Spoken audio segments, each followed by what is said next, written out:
We're back at it grinding knives again today. Fixing some mistakes that I've made in the last couple weeks, some of which are in the other videos I posted.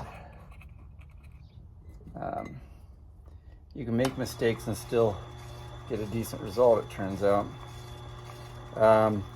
Basically what happened is I got to a couple of super steel knives, an S110V and a Maximet, where I just couldn't get them to sharpen properly below a BESS of 100 consistently, and I'm typically shooting for a BESS below 50, hopefully, in the 40s, occasionally in the 30s.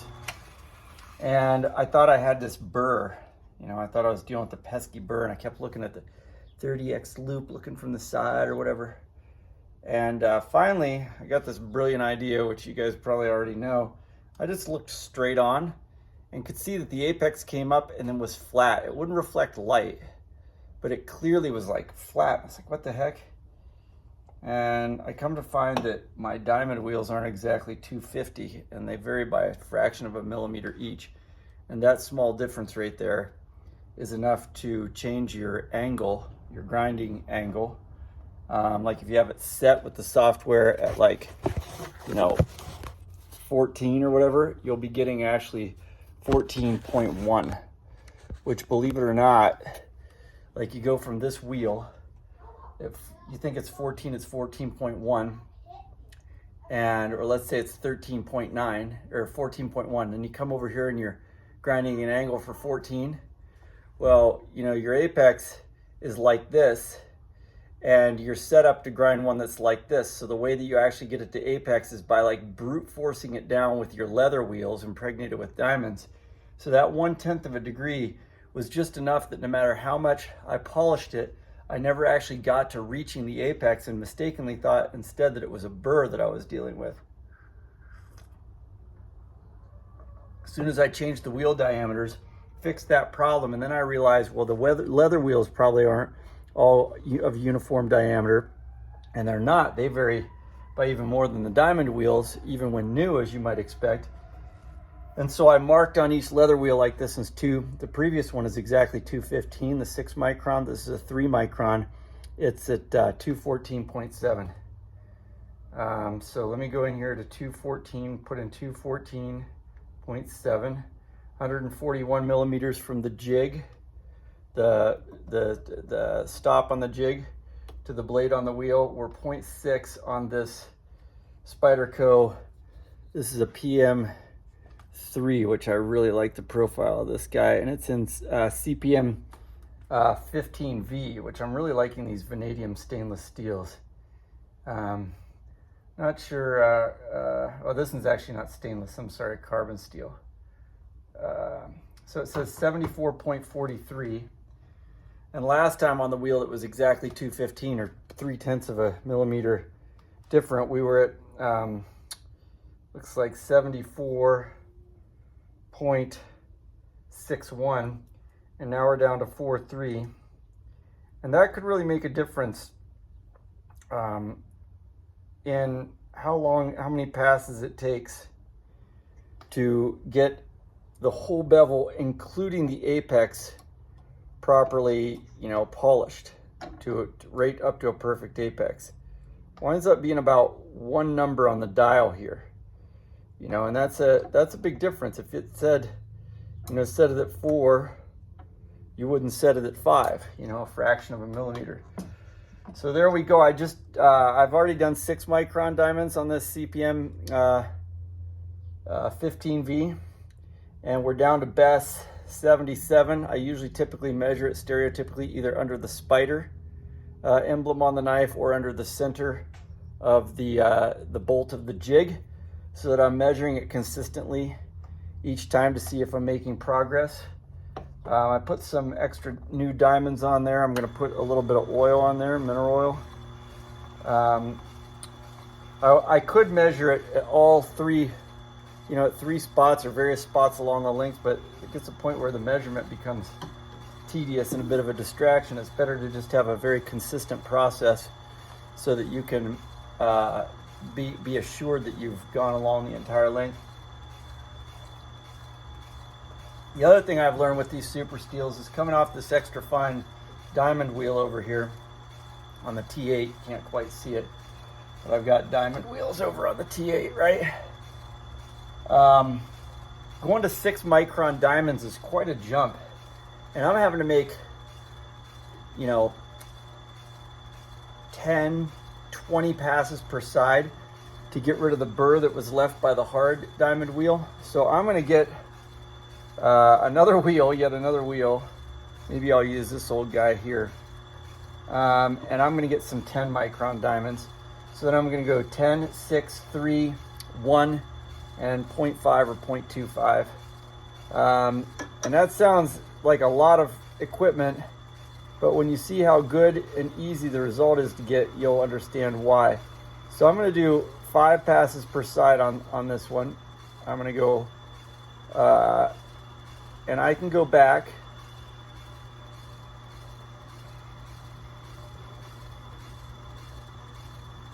That's 3, and then 4, okay.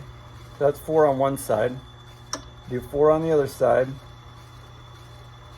I start a centimeter away from the heel. I don't put the heel at the edge of the stone. I put it a centimeter out, and then I go in, so I get the heel twice, push the heel in and then back out, because otherwise, imagine if you just put the heel on the edge of the stone here and then pulled it off, it's getting almost no time on the wheel. So I start it here, I push it in like a centimeter and then back out, thus doing it twice. Even if I was going to do just a single run in this direction, the heel gets it twice for that centimeter, because otherwise, now I forgot how many passes I've done. I think this is number 1 on this side. Otherwise, the heel gets neglected, and then you'll have a burr there. This is 2, 3. Now, if I'm doing multiple passes like this, though, I just pause on the heel on the edge of the wheel there for a second, like right there, to get it a little extra. That's 4 on that side. Now we'll do, see how I go in to hit the heel and back out. You can't really see there, but trust me, that's what I'm doing. Now I'll do 1 on that side and 1 on this side. So for a total of 5 per side. Okay, nice and quick. Gonna rub off the abrasive. Now Vadim used to make quite a fuss about going from wheel to wheel with different abrasives, and you know, he'd use turpentine to get it off. And personally, I'm thinking, you know, if the tiny little bit of residue that I don't wipe off on here contaminates this wheel, well, that's just ridiculous.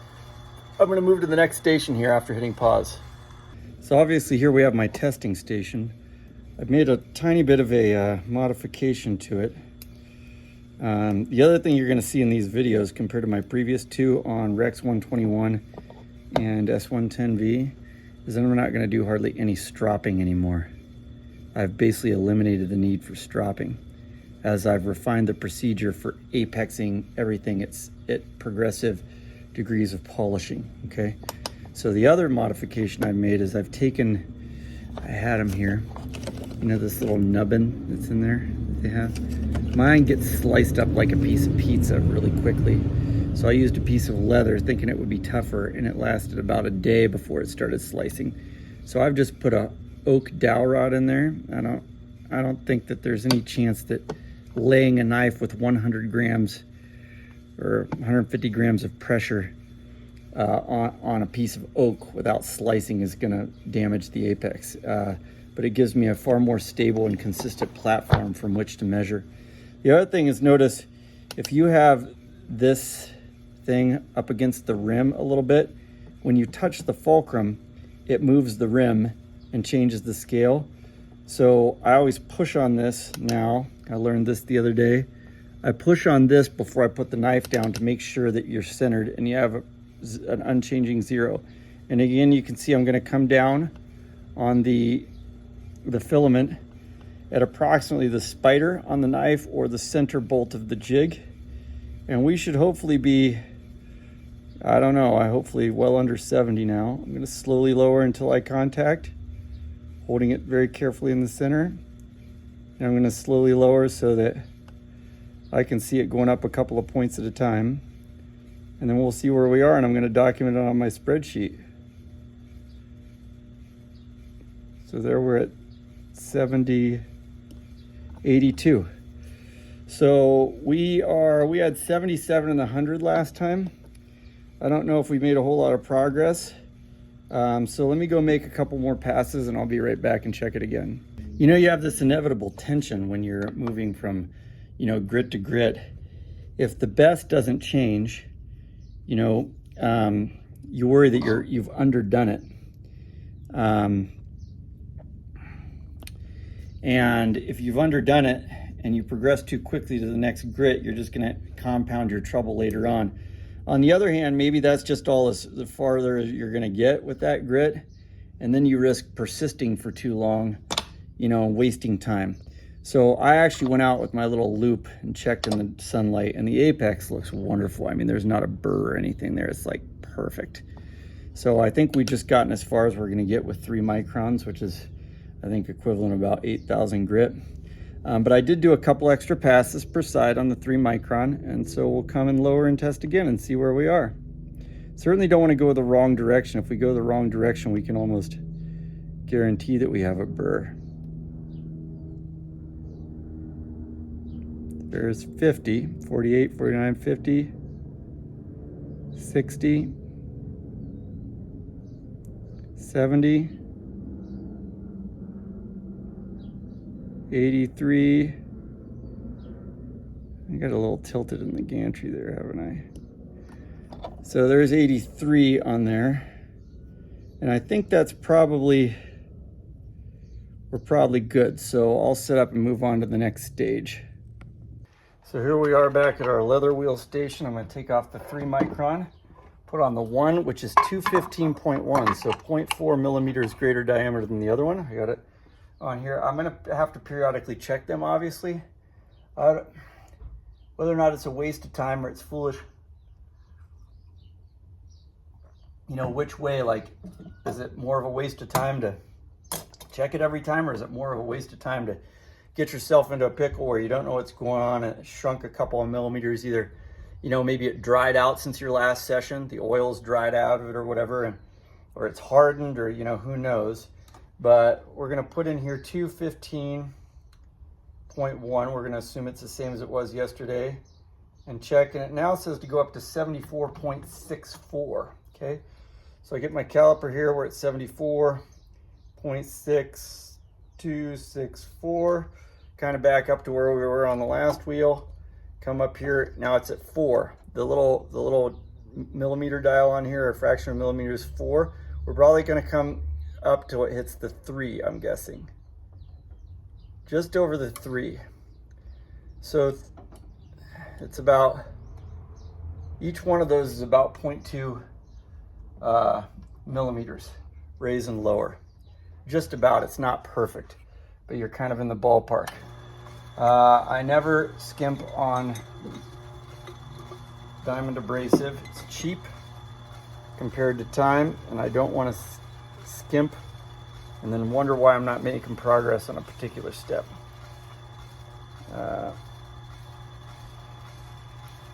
Seems like no matter how hard you try, you get it all in one spot on the wheel. A little bit of mineral oil to do whatever mineral oil does, but I seem to think it does something. I'm going to go 3 passes per side. I'm going to just do 1, 2,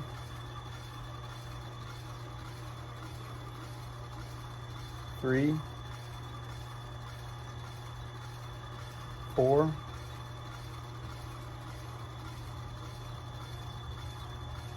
5. Modest pressure. On the coarse of the grits, I might use moderate pressure. This is 1. On the finer grits, I get down to modest, like almost none, or just like mild pressure. That's 2. Hold at the heel there for a second. 3, 4, 5. Now I'm going to go back this side. I'm going to go back and forth a couple times. One on that side. One on that side.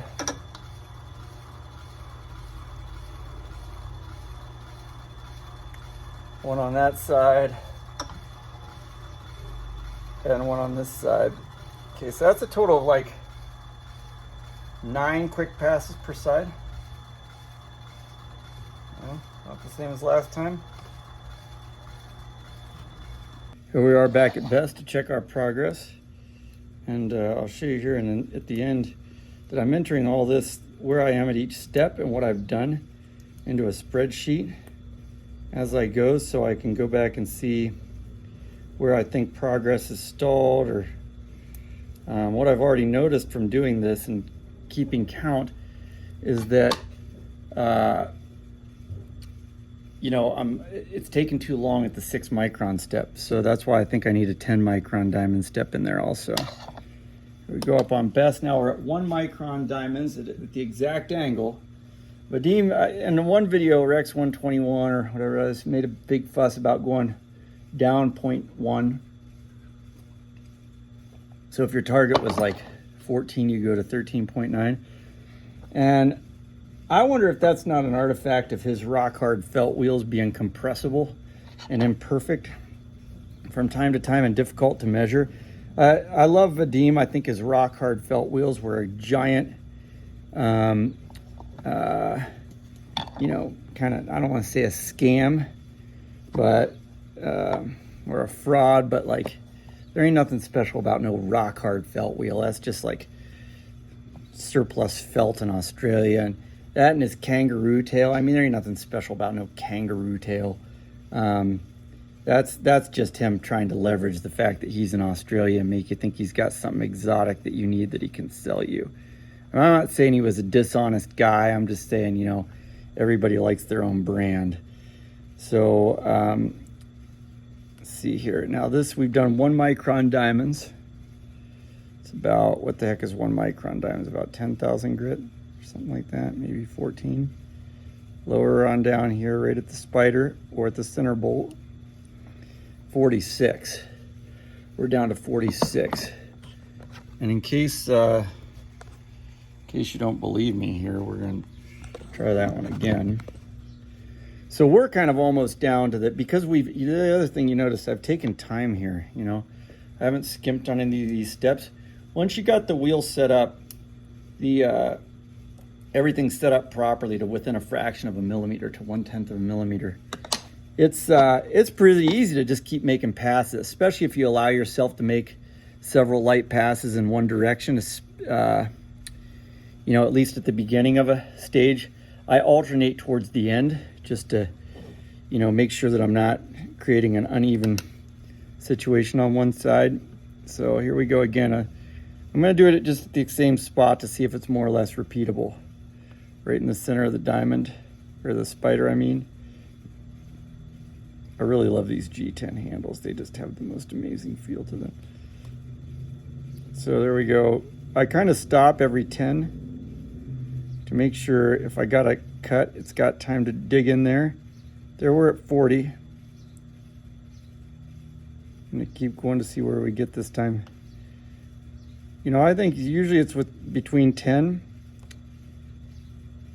and, oh, that 46 was an outlier. See, this is why I retest it. And this particular section right here has gone up all the way to 80. So 90, I don't know what's going on here unless I've gotten some defect in my procedure. That's 97. I honestly can't explain to you, unless I've got like a microburst somewhere along here. I can't explain to you why one was so much better than the other. Let me go examine it with the loop and come back. So I went and looked under the loop, and everything looks perfect. There's not really any burr or imperfections or dents from it. There's no foil edge or wire edge or anything like that. I tested again. So we have 46 and like 90 something. And then I got like a 62 and then a 56. And just for the sake of, so I think we're down there. But I did one more pass per side just because I don't want to prematurely go to the next step, you know, before I've completed this one. And we'll do one final check and we'll just go with whatever this number is on this one.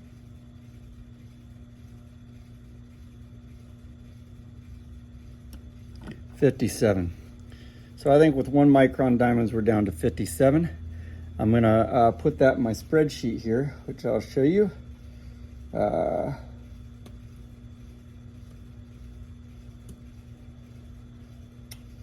Okay, so here's the here's my spreadsheet. Tells you, you know, what knife I'm working on, the angle, how thick the bevel is, so I can have that for next time, don't have to remeasure it. The date, which is wrong, the steel, and then what procedure I did and how many passes, you know, I did along the way. And here's our fine diamond stone caliper measurement block. And we'll come back here because it's time to go to some pretty super fine material. This is 0.5 micron diamonds. This wheel, it says yesterday it was measured at 214.9. So that's going to require a change of 1/10 of a millimeter or so in our, so that's 2 millimeters different from the last one. And it goes from 66 to 53, so it's 1/10 of a millimeter. That's enough, or 64 to 53. That is enough. 1/10 of a millimeter is, I think, the resolution that you need on this in order to be doing your polishing consistently at all the same angle. So that I said it's going to be about 1/10 of a millimeter. We'll go down 1. I have to go down a little bit more than, yeah, about 1. So it looks like each number on here is approximately 1/10 of a millimeter. On the little screw dial, if you have a TORMEK, you know what I'm talking about. That's about 1/10 of a millimeter. I might measure it at some point one day and I get an exact number. And if I get confidence with that, I'll stop using the caliper each time and I'll just dial this one up and down. Now the question will be is, you know, am I compromising precision more than is justified by my savings of time? You know, and you're down to kind of a level of precision where that, you know, a fraction of 1/10 of a millimeter probably doesn't matter anyway. You know, so maybe as long as you get close.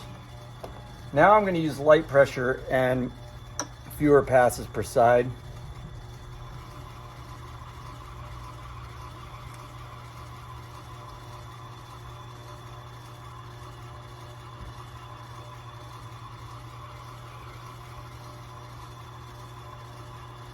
I'm going to do 3.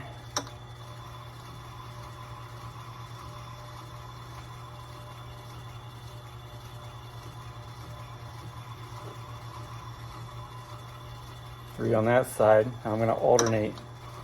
Just kind of making this up. I just want to do it evenly, but also save a little time here and there by making multiple passes per side. I want to default towards alternating the finer I get, because I don't want to start creating a burr on one side as that apex gets finer and finer. Okay, so there you got 5 passes per side on the 0.5 micron diamonds, and hopefully we're getting awful sharp now. Okay, here we are testing the 0.5 micron diamond stage. Try to get under the spider here so we're always consistent. I like having a support for this hand over here just so I can lower it nice and carefully. Okay, I'm gonna try to, you know, it can wobble back and forth no matter what you have it in, especially on, since I stuck a dowel rod in there, try to get it in the center. Try to pull it to the same level of taut each time. The BESS filament, test medium, whatever you want to call it. Pause at 41, 50. Seems like we're not making progress, doesn't it? 63. I better do another pass on each side just for measure. All right, just did another pass or two per side, documented on the spreadsheet. Let's see where we are now. I'm probably going slower than I need to. I can probably progress more quickly, but I'd rather spend a little extra time than regret it and think maybe I got to go back. At least I know exactly what I've done at each step, and I can't possibly have underdone it. So there's 22, 31, 38, which is freaking amazing. But you know me, if I were a showman, I would just stop right there and tell you I'm a genius. But I know about measurement variability. I want to see this one more time here, you know, and it's inevitably going to be same section but different exact part of the blade. I do like to pause every 10 to make sure the scale's caught up. So there's 21, 30, 41. See, it was a false premise. So what do you do then when you get like a 36? And then you get like, now I got a 65, 69, 70, 70, 75. What do you do when you have a big discrepancy like that? I don't know, you know? You either go with the best number or the worst number, you average them, or you just measure again. Getting a lot, I don't know if there's something wrong with my process today. You know, it always makes you wonder. This is like an ongoing learning process. Maybe I'm doing something inconsistent somewhere along the way, or maybe there's just inherent measurement variability. So I'll like adjudicate. We got a 36, a 75, and we'll average them or break the tie. Best 2 out of 3.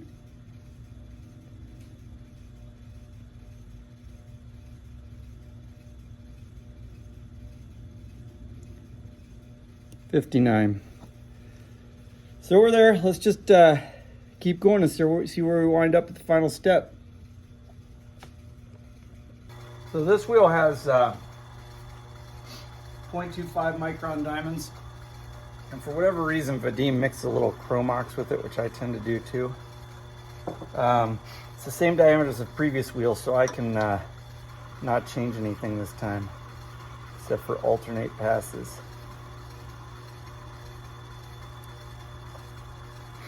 Really light pressure at this stage, light to modest. And I definitely alternate back and forth since we're at such fine a stage. You always wonder, you know, doesn't seem to like you're getting sharper, you know. Of course you haven't stropped yet either. You always wonder if you're wasting your time, you know, going so slowly when the BESS isn't changing. I don't know, I just like seeing that super polished apex under there. And knowing that a lot of the, you know, some of the thing is also, you know, the scratches are definitely being removed when you look at it under the loop. So I don't know, maybe it's all a waste of time and I should have stopped when I got below 80, but we'll see what it does here in the final analysis. In a minute, my kids are we need to go to swim lessons here. I don't think I can indefinitely pause this video, so we're gonna have to finish up here and we'll get where we get. Apex looks perfect under the loop. Those last passes were with 0.25 micron diamonds and a little chromium oxide, green butter stick. See where we've gotten now.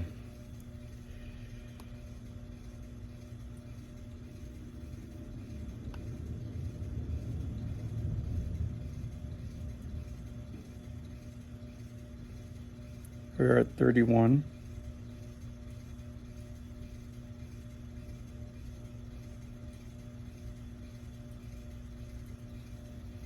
$50. That was the goal all along. At this point, having worked so hard on it and been so careful and documented things so well along the way, I'm going to take it out of the jig and kind of consider it a day, because that's the goal.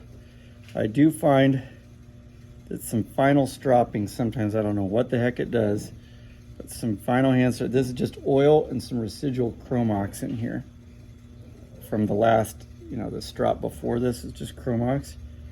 I just got a lot of oil in the hard side of a piece of bridle leather, harness leather. I'm gonna get it right up on the top of that apex there. There ain't no way with CPM 15V that I'm gonna roll over the apex, even with some pretty aggressive stropping, unless I get way high on the angle. You know, it takes diamonds to move the needle on this stuff. A little stropping ain't gonna ruin it. So this is typically what I do. I might try a hanging strop also. I got one there, but let's see what, after we've done just a little bit of clean, what you might call cleanup stropping. I'm not even gonna try to remove the abrasive, because like I said, the kids gotta go to swim and we got a bike there. So I'm gonna just kind of be expeditious here. Post in the comments what I got it to later if I come back and strop it some more. Okay, no jig on there, right at the spider.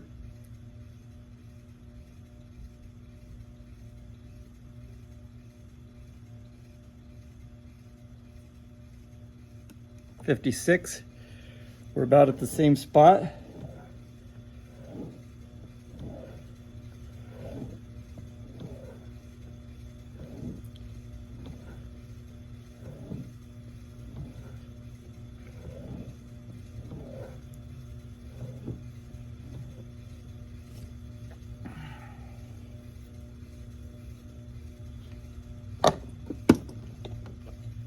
Just a little bit more.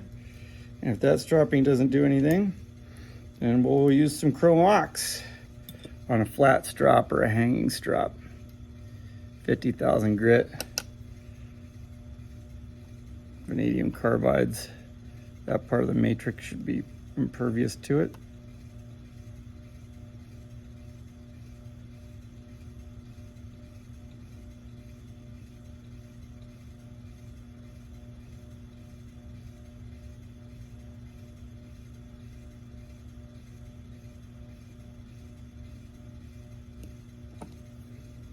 .56 again.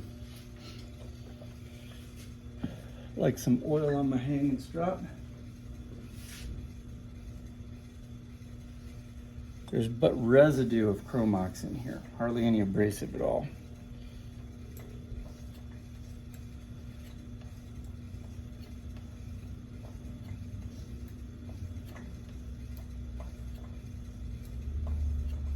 Old belt repurposed as a hanging strap. The cheapskate in me.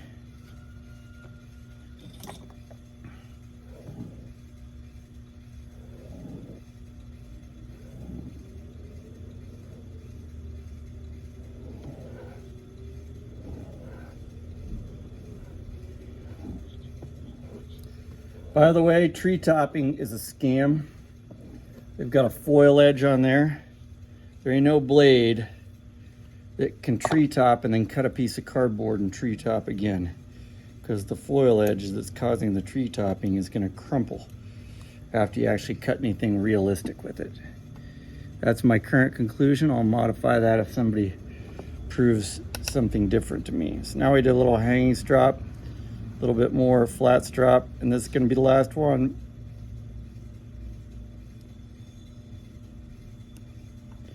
.40. And we're done. I'm not even checking it again. Staying right there. 40. And I'll see if I can show you the, I'll put that in here, 40. After final stropping, hanging strap.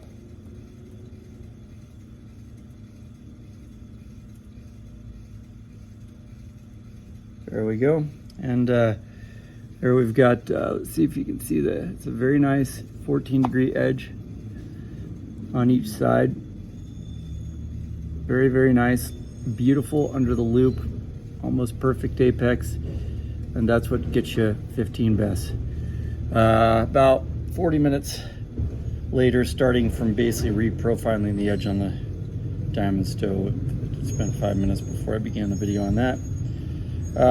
That's how I've currently refined the process.